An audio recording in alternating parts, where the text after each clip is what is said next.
Pagamat nag-aalangan, wala nang nagawa si Brianna kundi ang sumunod sa dalawa papasok sa loob ng kwarto. Naguguluhan siya ngunit malakas ang kutob niyang nagsasabi naman ang mga ito ng totoo. Besides, litong-lito na talaga ang utak niya. Kailangan niya ng kakampi ngayon. Basta dapat mag-ingat siya at palaging listo. Hindi pwedeng 100% ang ibibigay niyang pagtitiwala sa mga ito. Paano niyo ako matutulungan? Tanong niya nang nasa loob na sila ng kwarto. Tumingin sa kanya na matiim si Lucas. Nandun ako ng gabing tinapon niyo sa bangin si Savannah. In fact, ako nagligtas sa kanya. Kaya siya buhay ngayon. Buhay si Savannah? Sabi niyang napalunok. Biglang bumilis ang pintig ng puso niya sa sobrang takot. Oo, dinig niya ang sagot ni Sarah. Titigan mo ang mukhang to. Alam kong napakalayo na ng itsura ko ngayon sa dati kong mukha. Anong ibig mong sabihin? Nagugulo ang tanong niya sa babae. Siya si Savannah. Dinig niyang sabi ni Lucas sa kanya. Pare siyang hihimatayin habang nakatitig sa babae. Bahagya pa siyang napatawa. Imposible ang sinasabi mo. Pwede bang huwag niyo akong paglaruan? Napapailing na sabi niya habang pinagmamasdan ng babae. Sa tingin mo pag-aaksihan ka namin ng oras para lang makipaglaro? Iritadong tanong niya. Ako si Savannah. Nakakagulat bang malaman na buhay ako? Matapos niyo kong isilid sa sakot itapon sa bangin? Hindi siya makapagsalita.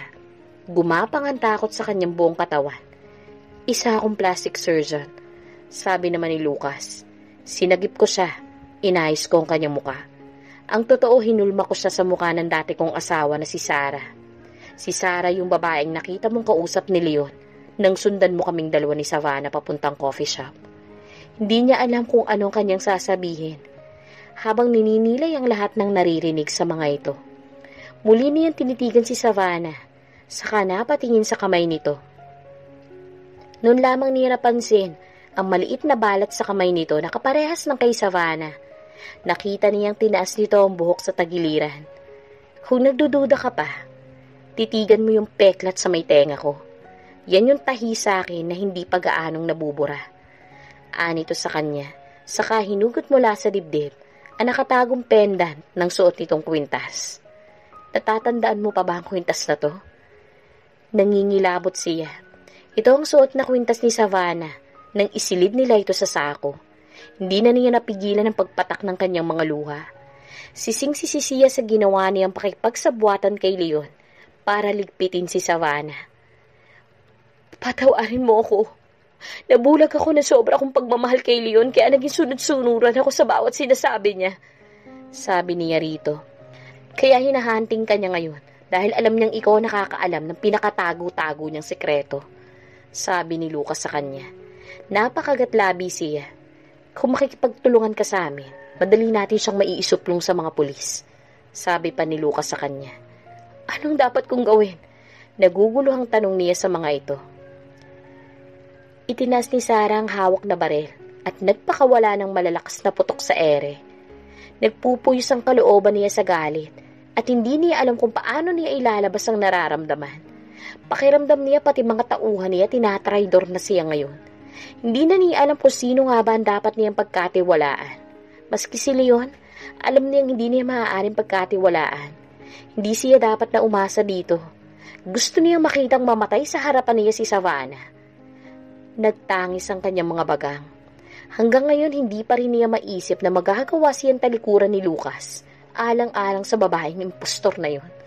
Shit! Shit! Shit! Malakas na sigaw niya. Pumasok siya sa loob ng bahay at kinuha ang kanyang jacket at helmet. Saka nagmamadaling lumabas ng bahay. Sumakay siya sa kanyang big bike. Hindi siya titigil hanggat hindi niya nahahanap si Savannah. Titiyakin niyang mapapatay niya ito kapag nakita niya itong muli. Madilim na madilim ang kanyang muka habang binabaybay ang mahabang daan paluwas ng Maynila. Maya-maya naramdaman niya ang pag-iinit ng kanyang mga mata. Hanggang ngayon hindi pa rin niya matanggap na si Savannah ang pinili ni Lucas. Dati halos sunod-sunuran ito sa lahat ng pinapagawa niya. Kaya malakas ang kanyang loob na iwanan nito pansamantala. Buong akala niya ganun pa rin to pagbalik niya. Ngunit anong nangyari? Bakit sa isang kisap mata, naglaho ang lahat ng pagmamahal para sa kanya ni Lucas? Ipinark niya saglit sa ilalim ng isang malaking puno ang motorsiklo niya. Parang sasabog ang dibdib niya habang umiiyak. "Papatayin kita, Savannah! Papatayin kita!" Galit na sabi niya, habang matiim na nakatingin sa kawalan. Nakabalik na sa kanyang kwarto si Brianna. Parang lutang pa rin ang isip niya hanggang ngayon. Hindi pa rin mapaliwalaan ang kanyang natuklasan. Napakagaling na surgeon ni Lucas. Dahil hindi niya makitaan ng baka si Savannah ng dating katauhan nito, maliban na lamang sa maliit na peklat nito sa tagiliran ng tenga. Maliit na tattoo sa may hinlalaki. At ang manakanakang gestures nito. Ngunit kung hindi ito nagtapat sa kanya, hindi niya pag-iisipan ang pagkatao nito. Dahil para talagang ibang tao ito. Hindi mo mahahalatang sumailalim ito sa isang masusing operasyon. So, buhay si Savannah. Sinadya na itong paibigin si Leon para mahulog sa mga bitag nito. Akala niya, siya na ang makakapagbago sa lalaking yun. Ginamit lamang naman rin pala siya nito, kagaya ng ginawa nito kay Savannah. At kung hindi man dito, maaaring sa ibang babae na naman itong mahumali ngayon. Wala na talagang pagbabago pa ang isang lalaking kagaya ni Leon. Alam niyang darating at darating din sa point na pagsasawaan siya ng lalaking yun. Talagang madali lang para dito ang pumatay. Hindi siya makapaniwalang naniwala siya sa mga pangako nito. Kasinungalingan lamang palang lahat ng yun. Kung anong ginawa nito kay Savannah, ganun rin palang gagawin nito sa kanya. Paano niya nagawa makipagsabuatan sa hayop na yun? Tinawagan ni Lucas ang mga kasamahan sa organisasyon na sina Janice, Jeffrey, at Alejandro. Mga mafia boss din ang mga ito. May kanya-kanya silang nasasakupan. Ngunit kailanman, hindi sila naging magkalaban. Wala kasi silang pakialaman ng mga teritoryo. Besides mostly sa mga transactions nila sa labas ng bansa, bandang Asia at Russia, habang sina Janice at Alejandro naman sa Pilipinas. Samantalang si Jeffrey sa dakong Europa.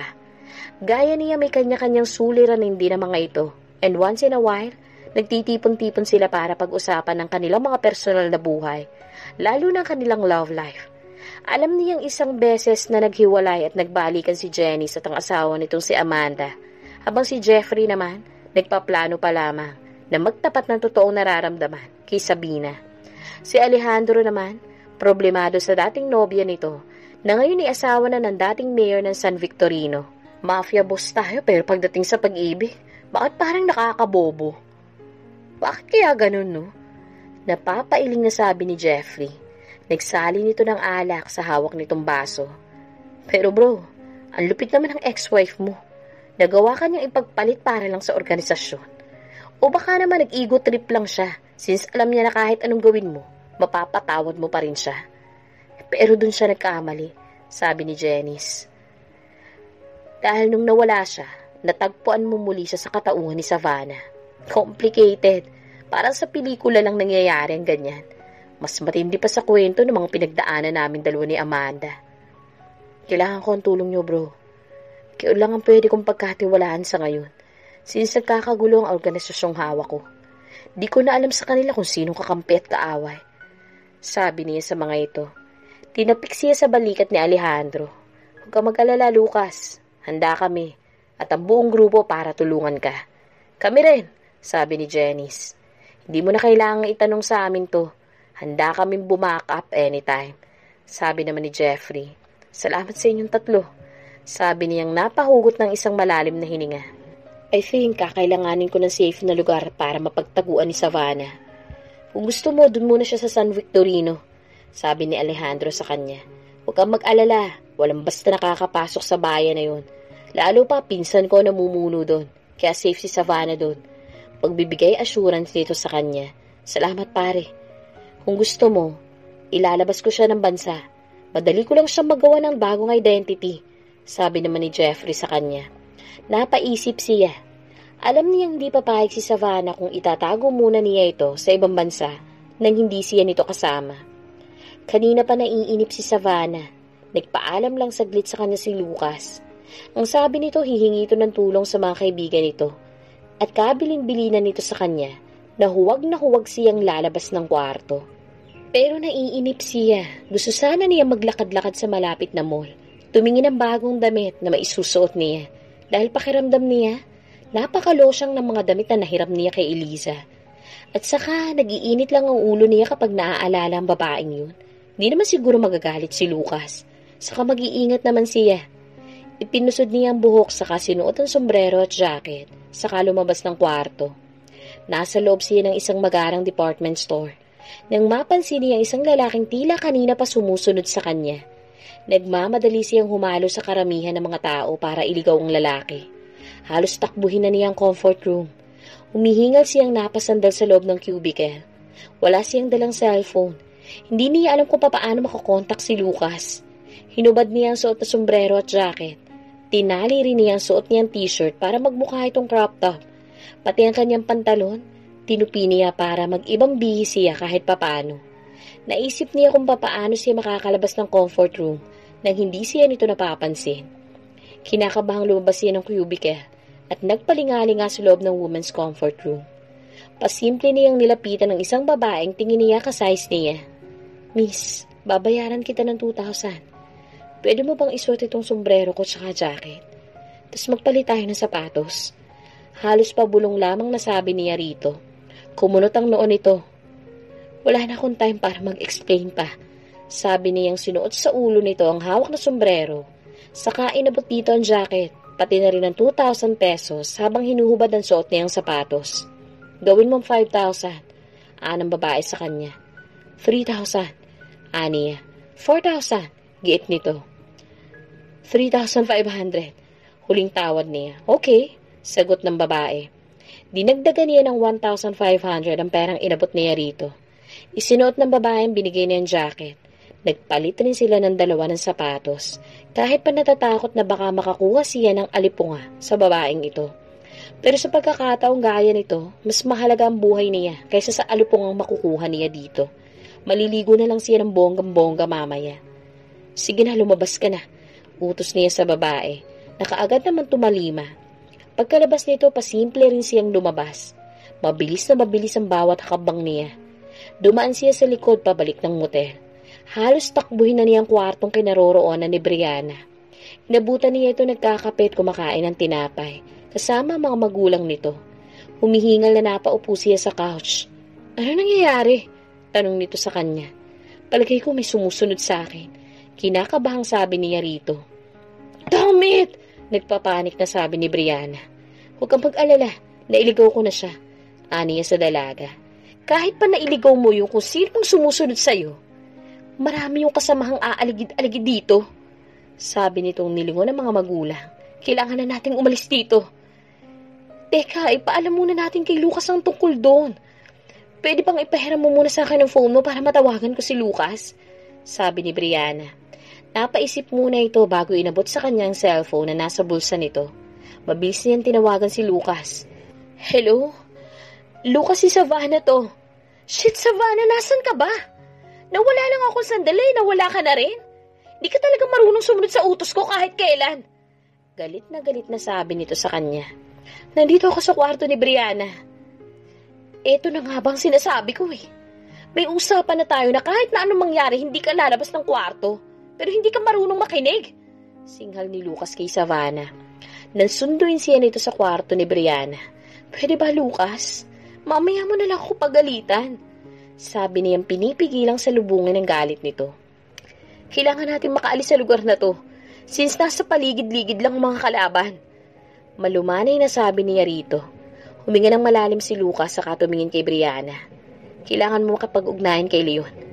Sumilay ang matinding takot sa mukha ni Brianna. Huwag kang mag-alala, aalalayan kita. Pagbibigay assurance nito sa babae. Niyakap si Brianna ng ina nito saka nilingon si Lucas. Kaano ka nakakasigurong hindi mapapahamak ang anak ko?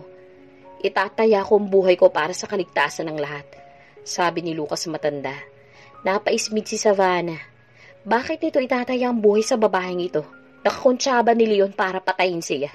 Parang may mali. Di niya napigilan na magsalita. Kung mapahamak man si Brianna, kasalanan niya yon dahil pumasok siya sa gulong to. Baka nakakalimutan ninyong nakipagsabuatan siya kay Leon para patayin ako. Nakataas ang kilay na sabi niya sa matanda. Pinagsisisihan na yun ng anak ko. Mahinahong sagot nito sa kanya. Kung sa umpisa pa lang, nagsumbong na siya sa mga pulis, hindi na sana umabot sa ganito ang lahat. Aniya sa mga ito. Pero hindi eh. Lahat kayo nakinabang sa perang naiwan ko, kaya kinonsinti niyo silang dalawa. Sumbat niya sa mga ito. Hindi totoo yun. Wala akong alam sa nangyari sa'yo, sabi ng ina ni Brianna. Umiiyak na tinignan siya ni Brianna. Pwede bang huwag mong isama ang mga magulang ko dito? Alam ko namang malaki ang kasalanan ang nagawa ko sa iyo. Kaya nga gusto kong makabawi. Kaya nga nakikipagtulungan ako sa inyo para maipakulong natin si Leon. Tinignan siya na masama ni Lucas. Aayusin ba natin ang gulong to o gusto mong bayaan na lang natin ang lahat ng to at sabay-sabay tayong mamatay sa kamay ng mga yon? Matiim na tanong nito sa kanya. Halatang kanina pa ito nagtitimpi ng nararamdamang galit. Humaba ang nguso niya. Bakit parang kasalanan pa niya ang lahat ng nangyayaring ito? Nanahimik na lamang siya. Nagbuga ng malalim na hininga si Lucas. Saka muling bumaling kay Brianna. Tawagan mo si Leon. Makikipagkita ka sa kanya bukas ng umaga. Sasabihin mong hawak mo ang lahat ng mga dokumentong makakapagpatunay sa krimen na ginawa niya. Sabi ni Lucas dito. Makukulong rin ba ako kung sakali? Hindi ko alam, pero gagawin ko ang lahat para maging witness ka laban sa kanya. Paliwanag ni Lucas dito. Tahimik lamang siya habang nakikinig kahit na ang dami pa sana niyang gustong sabihin kay Brianna. Anak, nakakatakot pero alam kong hindi mo matatakasan ng lahat ng to. Kaya mas mabuting harapin mo si Leon. Sumunod ka na lang sa mga plano ni Lucas. Dahil tingin ko naman, hindi ka niya ipapahamak. Unang kita ko pa lang sa kanya, alam kong mapapagkatiwalaan na siya. Kahit si Savannah, alam kong mabuti siyang tao. Di mo naman siya masisisi kung hanggang ngayon galit pa rin siya sa'yo. Malaki naman talaga ang atrasong nagawa mo sa kanya. Anang nanay ni Brianna, habang hawak ang kamay niya, tumango siya. Malaki ang kasalanang nagawa niya kay Savannah at hindi naman ganun kadaling igawad sa kanyang kapatawaran. Kahit naman siguro sa kanya gawin yun, magagalit siya ng husto. Muling pumatak ang kanyang mga luha dan dahil sa sobrang pagmamahal niya kay Leon, naging bulag siya at sunod-sunuran dito. Mabuti na lamang at sa kabila ng mga ginawa niyang kamalian sa buhay, kahit na kailan di siya tinalikuran ng nanay niya. Palagi itong handang umintindi at magmahal kahit na gaano pa kalaki ang naging pagkukulang niya. I'm sorry, kung di ko po natupad ang mga pangako ko sa inyo. Umiiyak na sabi niya sa ina. Niyakap siya nito na mahigpit. Kahit na paano lumalakas ang loob niya dahil sa suporta ng nanay niya. Palagi lang ako nandito para sa iyo, anak. Hindi ako magsasawang tulungan ka. Sana pagkatapos ng lahat ng to, ayusin mo na ang buhay mo. Gaya ng paulit-ulit kong sinasabi sa iyo. Walang kahahantong ang maganda mga maling gawain. Napahagulhol siya. Kung sana sa umpisa pa lang nakinig na siya sa mga pangaral ng nanay niya, hindi mangyayari ang lahat ng ito sa buhay niya. Hindi sana siya malalagay sa ganitong sitwasyon. Natatandaan niya ang paulit-ulit na sinasabi ng nanay niya noon. Hindi maganda ang pakiramdam nito kay Leon. Tingin nito wala itong gagawing mabuti. Pero mas matimbang ang puso niya, kaya di niya pinakinggan ang ina. In fact, lahat ng kademonyohan na pinlano ni Leon, parte siya. Kahit anong sabihin nito sa kanya, sinusunod lang niya ng walang tanong-tanong. Bulag na bulag siya. Sobra-sobra yung pagmamahal na nararamdaman niya para dito. Hindi siya makapaniwala na naging ganun siya katanga dahil sa pag-ibig. Ngunit anumang pagninilay ang gawin niya, hindi niya maibabalik pa ang mga nakaraan. Ang kailangan niya ngayon ayusin ang lahat ng gusot na pinasok niya. Tama ang nanay niya. Hindi habang buhay matatakasan niya si Leon, kaya walang pinakamabisang gawin kundi ang harapin ito. Bumitaw siya sa pagkakayakap sa ina, bumuntong hininga ng malalim, saka napatitig sa kanyang phone. Dahan-dahan niyang denial ang phone number ni Leon. Parang may tumalon sa dibdib niya nang marinig ang boses nito. Hello? Si Brianna to, sabi niyang muntikan pang pumiyok. Napakagatlabi siya.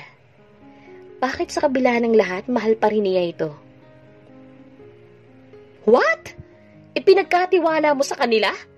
Nagpo-protesta ang mukha ni Savannah nang mapatingin sa gwapong lalaking naghihintay sa kanya sa loob ng kulay puting van. Muli niyang nilingon si Lucas na seryoso ang mukha habang nakamasid sa kanya.